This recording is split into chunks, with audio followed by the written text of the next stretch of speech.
बिस्मिल्लाहिर्रहमानिर्रहीम। अस्सलाम वालेकुम। आज के लेक्चर में हम पढ़ने जा रहे हैं इलेक्ट्रॉनिक कन्फिगरेशन। तो इलेक्ट्रॉनिक कन्फिगरेशन क्या है? The arrangement and distribution of electrons around the nucleus in their shells or subshells or their energy level and सब एनर्जी लेवल। तो इलेक्ट्रॉन्स की जो अरेंजमेंट होगी, डिस्ट्रीब्यूशन होगी अराउंड द न्यूक्लियस, उनके अपने शेल्स और सब शेल्स में, उस डिस्ट्रीब्यूशन को, उस अरेंजमेंट को हम उनकी इलेक्ट्रॉनिक कन्फिगरेशन कहेंगे। तो इलेक्ट्रॉनिक कन्फिगरेशन में जाने से पहले आपको पता होना चाहिए कि शेल्स क्या हैं और सब शेल्स क्या हैं। तो पहले बढ़ते हैं शेल्स की तरफ। तो according to Bohr atomic model हमने उसने ये कहा था कि इलेक्ट्रॉनिक जो इलेक्ट्रॉन्स हैं वो अराउंड द न्यूक्लियस रिवॉल्व करते हैं in their specific fix point, fix circular path में वो रिवॉल्व करते हैं, और उसको उसने ऑर्बिट्स का नाम दिया था। तो ऑर्बिट्स किसी भी न्यूक्लियस के गिर्द जो इलेक्ट्रॉन्स हैं वो फिक्स सर्कुलर पाथ में रिवॉल्व कर रहे हैं, तो हमने इसको ऑर्बिट्स का नाम दिया था। तो ये 1 भी था, 2 भी था एंड सो ऑन, बढ़ते जाएं 3 एंड 4, इसको हमने के भी कहा था, एल भी कहा था, और आगे बढ़ते जाएं। तो ये क्या था हमारे पास? ऑर्बिट्स या शेल से। दूसरी बात ये है कि हम इनको किस तरह करते हैं, 1, 2 एंड 3 से रिप्रेजेंट करते हैं इनको नंबरिंग से। फिर दूसरी बात ये है कि जितने according to Bohr atomic model के जितना न्यूक्लियस और ऑर्बिट के दरमियान, इलेक्ट्रॉन के दरमियान डिस्टेंस ज़्यादा होता है, उतनी ही एनर्जी ज़्यादा होती जाती है। तो अगर यहाँ पर n=1 है तो ये फासला कम है एज़ कम्पेयर टू सेकेंड, तो इसकी एनर्जी कम होगी। और जब हम 1 से 2 में जाएंगे तो फासला ज़्यादा होने की वजह से, डिस्टेंस ज़्यादा होने की वजह से इसकी एनर्जी भी ज़्यादा होगी। तो जनरली क्या है कि जब n की वैल्यू इंक्रीज होगी, with increase number of value of n, energy क्या होगी, उस शेल की एनर्जी क्या होती जाएगी, इंक्रीज होती जाएगी। तो अगर यहाँ पर फर्स्ट शेल में कोई इलेक्ट्रॉन है तो इसकी एनर्जी कम है एज कम्पेयर टू कोई एक इलेक्ट्रॉन जो दूसरे शेल में मौजूद है, तो उनकी एनर्जी ज़्यादा होगी। तो ये क्या है कि जब एन की वैल्यू इंक्रीज होगी उतनी ही एनर्जी उसकी क्या होती जाएगी, ज़्यादा होती जाएगी। फिर आते हैं सब शेल में। तो सब शेल क्या है? शेल्स को फर्दर डिवाइड किया जाता है सब शेल्स में। तो शेल्स आगे फर्दर डिवाइड हैं सब शेल्स में एनर्जी लेवल्स में।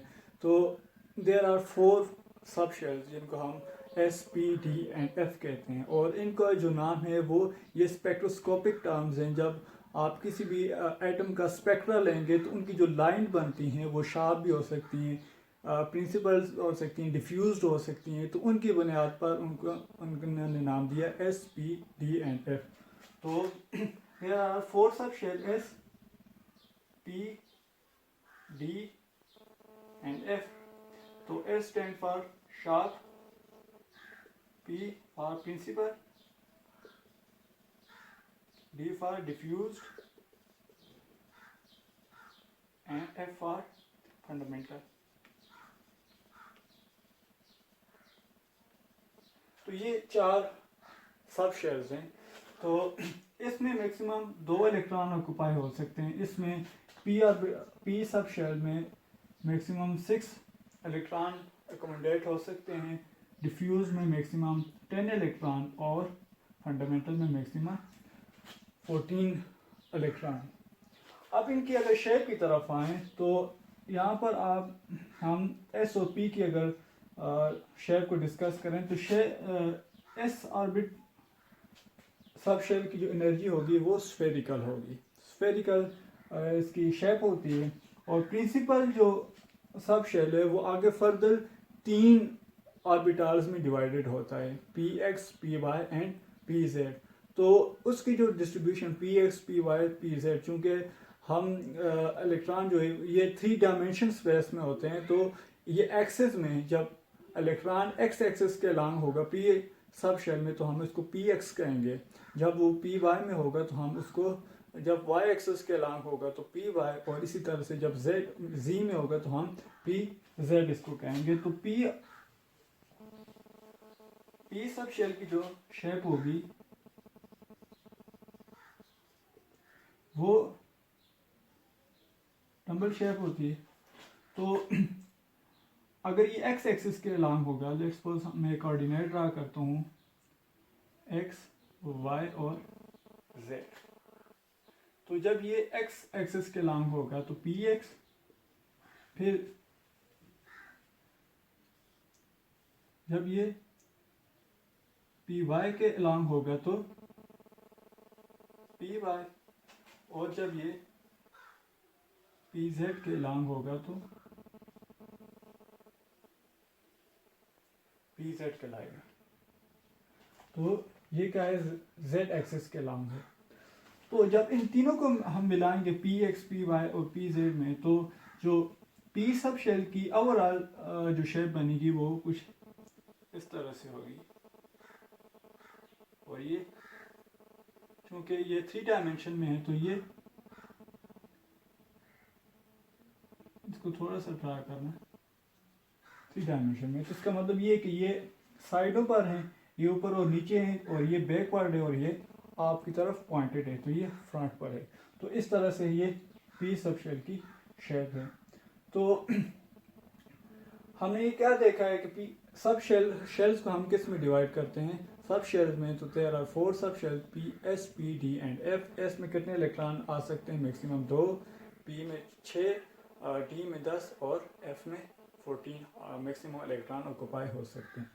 तो ये था कंसेप्ट एस और पी का। नेक्स्ट वीडियो में हम इलेक्ट्रॉनिक कन्फिगरेशन को डिस्कस करेंगे। तो इलेक्ट्रॉनिक कन्फिगरेशन क्या है, तो यहाँ पर एक बात और, एस की एनर्जी सबसे कम है, पी की उससे ज़्यादा है, डी की और एफ की सबसे ज़्यादा है। जो जनरल रूल ये है कि इसमें चूंकि 2 इलेक्ट्रॉन आ सकते हैं तो इनमें चूंकि रिपल्शन जो है वो मिनिमम होती है, तो इनकी एनर्जी भी क्या होगी, मिनिमम होगी।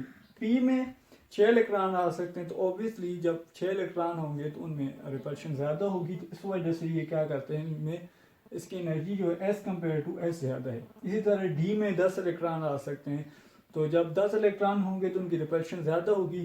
तो इस वजह से ये पी ऑर्बिट या पी सब शेल की वजह से पी सब शेल से इनकी एनर्जी डी की ज़्यादा है।